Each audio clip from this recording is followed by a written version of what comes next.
हां उदय सामंत सर आल्यात बोलतात आहे कुठे? दर्शन नाही परत ना भाई राजू भाई हां साईडला झाले ते रेडी का रोल का सर काल हा समृद्ध याच्यापूर्वी देखील समृद्धी महामार्गावरती अपघातांची मालिका सुरू होती, मात्र कोणतीही सुधारणा त्यामध्ये पाहायला मिळत नाही.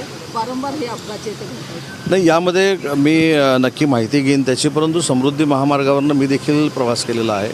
समृद्धी महामार्गावरनं प्रवास करत असताना काही प्रिकॉशन्स घेतल्या पाहिजेत आणि घेतल्या पाहिजेत म्हणजे त्या स्वतःनं सक्ती केली पाहिजे, तरच ते अपघात होणार नाहीत. कारण समृद्धी महामार्ग हा मुंबईला जोडणारा अतिशय जवळचा मार्ग आहे.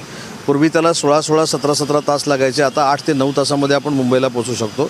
पण सगळ्या प्रिकॉशन्स घेतल्या पाहिजेत आणि हा अपघात का झाला आहे, कशामुळे झाला आहे याची मला माहिती नसल्यामुळं मी माहिती घेऊन त्याच्यावर नक्की बोलेन. सर एकंदरीतच काल मनोज जरांगे पाटील यांची मराठा आरक्षणाच्या संदर्भात संपूर्ण मोठी विराट अशी सभा झाली. या सभेमध्ये त्यांनी सांगितलं की फक्त 10 दिवस आता सरकारला आरक्षणासाठी देण्यासाठी उरलेले आहेत. जर सरकार अपयशी ठरलं तर 22 ऑक्टोबरनंतर आम्ही आमच्या आंदोलनाची दुसरी दिशा आम्ही ठरवू. खरं तर सरकारने मनोज जरांगे पाटलांना संपूर्ण आरक्षण देण्याच्या संदर्भात 30 दिवसांचा अवधी आश्वासन काळ मागितलेला होता. ज्यावेळी त्यांनी उपोषण सोडलं त्यावेळी मी स्वतः मुख्यमंत्री महोदयांबरोबर त्या ठिकाणी उपस्थित होतो. मुख्यमंत्री महोदयांनी समितीची जी स्थापना केलेली आहे त्याचा समिती अभ्यास देखील करते. मी देखील चंद्रकांत दादांची जी समिती आहे त्याचा सदस्य म्हणून काम करतो आहे. मला असं वाटतं की मराठा समाजाला आरक्षण देण्याबाबत आम्ही कुठेही नकारात्मक नाही. मराठा समाजाला आरक्षण दिलंच पाहिजे ही शिंदेसाहेबांची, देवेंद्रजींची आणि अजितदादांची भूमिका आहे. परंतु हे देत असताना ते न्यायालयामध्ये देखील टिकलं पाहिजे. असं टिकाऊ आरक्षण हे मराठा समाजाला देणं गरजेचं आहे आणि मी खात्रीला एक सांगतो की मराठा समाजाला आरक्षण शिंदे, फडणवीस आणि अजितदादाच देऊ शकतात, बाकी कोणी देऊ शकत. परंतु आत्ताच जी मुलाखत झाली, अर्थात एका माध्यमांच्या मुलाखतीतच आता तुम्ही समोर बसलेला होता आणि शरद पवारांनी संपूर्ण या गोष्टींवरती किती वेळाचा प्रोसेस होईल, कारण खरं तर लोकसभेमध्ये, राज्यसभेमध्ये, त्यानंतर पुन्हा विधानसभेमध्ये येऊन हे संपूर्ण आरक्षण विधेयक जे आहे ते पारित होऊ शकते, याला खरं तर खूप वेळ लागू शकतो. या गोष्टीवरतीच शरद पवारांनी जे आश्वासन देण्याकरता गेलेले स्वतः मुख्यमंत्री होते त्यांच्यावरती टीका केलेली आहे की त्यांना कायद्याची समज नाही म्हणून. नाही, त्याच्यामध्ये मी स्वतः ती मुलाखत ऐकलेली आहे. त्याच्यामध्ये पवारसाहेबांनी असं कुठेही टीकात्मक बोललेले नाही आहेत.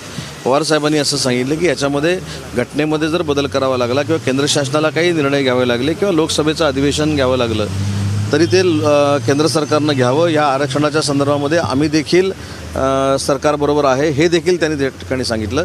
आणि दुसरी महत्त्वाची गोष्ट, ते ज्यावेळी जरांगे पाटलाला भेटले त्यावेळी त्यांनी काय त्यांना सांगितलं हे सांगितलं. आणि म्हणून मला असं वाटतं की या आरक्षणामध्ये राजकारण न आणण्याचा सगळ्याच पक्षांनी निर्णय घेतलेला आहे.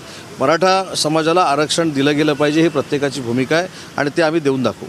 खरं तर कुठेतरी फडणवीसांना मराठा आरक्षणाच्या या सगळ्या मुद्द्यांमध्ये टार्गेट केलं जातं असं मंत्री सदाभाऊ खोत म्हणतात, माजी मंत्री सदाभाऊ खोत बोलताना पाहायला मिळतात. खरं तर मराठा 70 वर्ष सत्तेत होते. मी एक प्रामाणिकपणानं सांगतो की पहिलं मराठा आरक्षण जे दिलं आणि जे हायकोर्टामध्ये टिकलं ते देवेंद्रजींनीच दिलेलं होतं. नंतर सुप्रीम कोर्टामध्ये कोण टिकवू शकला नाही ह्याचा देखील अभ्यास होणं गरजेचं आहे. पण त्या राजकारणात मला जायचं नाही. कुठेही देवेंद्रजींना टार्गेट होऊ नये या संदर्भामध्ये पूर्ण दक्षता घेतली गेली पाहिजे. कारण मराठा समाजाला आरक्षण देण्याचं पहिलं काम जे कोणी केलं असेल ते देवेंद्रजींनी केलं होतं आणि नंतर हायकोर्टामध्ये टिकवून देखील दाखवलं होतं. त्याच्यामुळे देवेंद्रजींना दोष देण्याचा कुठंच यामध्ये अर्थ नाही. उलट देवेंद्रजी या संदर्भामध्ये, देवेंद्रजी असतील, एकनाथजी शिंदेसाहेब असतील, अजितदादा असतील, हे फार मोठ्या पद्धतीने हे लवकरात लवकर मिळावं यासाठी प्रयत्न करतात. बच्चू कडू चर्चा करणार 2024च्या लोकसभा निवडणुकीसाठी काही मोर्चे बांधणी ठरते कशाप्रकारे पाहतात? त्यांनी कोणाबरोबर चर्चा करावी, कोणाबरोबर करू नये हा शेवटी त्यांच्या पक्षाचा भाग आहे. परंतु मला फार राजकारण कळत नाही, पण मी अनेक लोकांचं ऐकतो, अनेक लोकांची चर्चा करतो.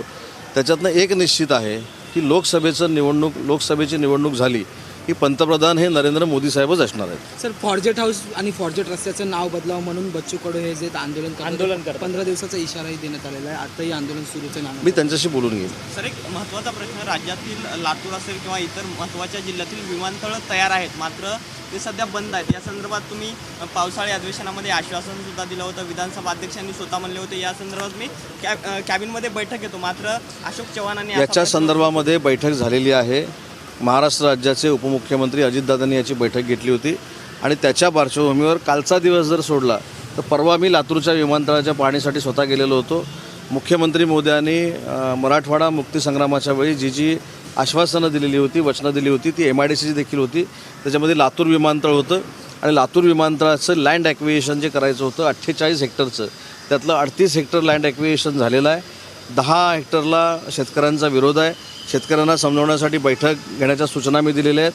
अन्यथा कंपल्सरी ॲक्विएशन करण्याच्या सूचना देखील मी दिलेल्या आहेत. सर, ज्याची वाट संपूर्ण राज्य पाहत आहे, तो मंत्रिमंडळाचा विस्तार जो आहे तो कधी होणं अपेक्षित आहे? त्यांची माहिती मिळते की नवरात्रीपर्यंत आता मंत्रिमंडळाचा जो विस्तार आहे तो होतील. तुमच्या गटातील जे तुमच्या पक्षातील जे इतर नेते आहेत त्यांची वर्णी लागू शकते का? मंत्रिमंडळाचा विस्तार करणं ही शेवटी मुख्यमंत्री असतील, दोन्ही उपमुख्यमंत्र्यांशी चर्चा करून निर्णय घेतील, पण मंत्रिमंडळाचा विस्तार लवकरात लवकर होईल. सर, प्रश्न असा आहे की काँग्रेसचे नेते मिलिंद देवरा जे व्यक्तिगत आता राष्ट्रवादीच्या वाट घालणार आहे अशी पद्धतीची माहिती मिळते. पक्षात पडलेल्या फुटीनंतर मिलिंद देवरा यांच्या येण्याने मला असं वाटतं अजित पवार गटाला बळ मिळेल.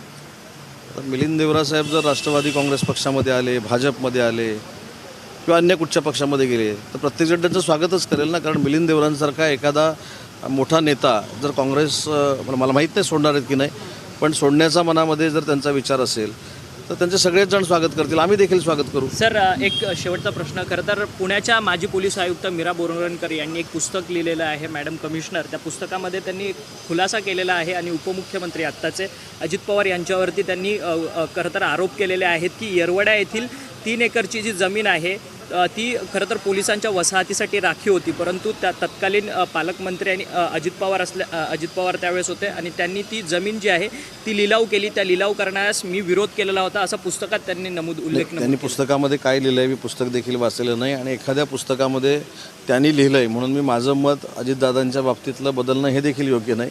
अजितदादा हे आता देखील तिथले पालकमंत्री आहेत, एक सक्षम उपमुख्यमंत्री म्हणून काम करत आहेत आणि कुठची जमीन घेऊन त्याच्यावर वेगळा विकास करण्याची मानसिकता त्यांची असेल असं मला वाटत नाही. आणि म्हणून बोरवणकर मॅडमनी काय लिहिलं हे पहिलं वाचायला लागेल आणि त्याच्यावर मी खुलासा करण्यापेक्षा, अजितदादा खुलासा करण्यापेक्षा अजितदादांचं कार्यालय खुलासा करेल. ठीक आहे. Thank you so much.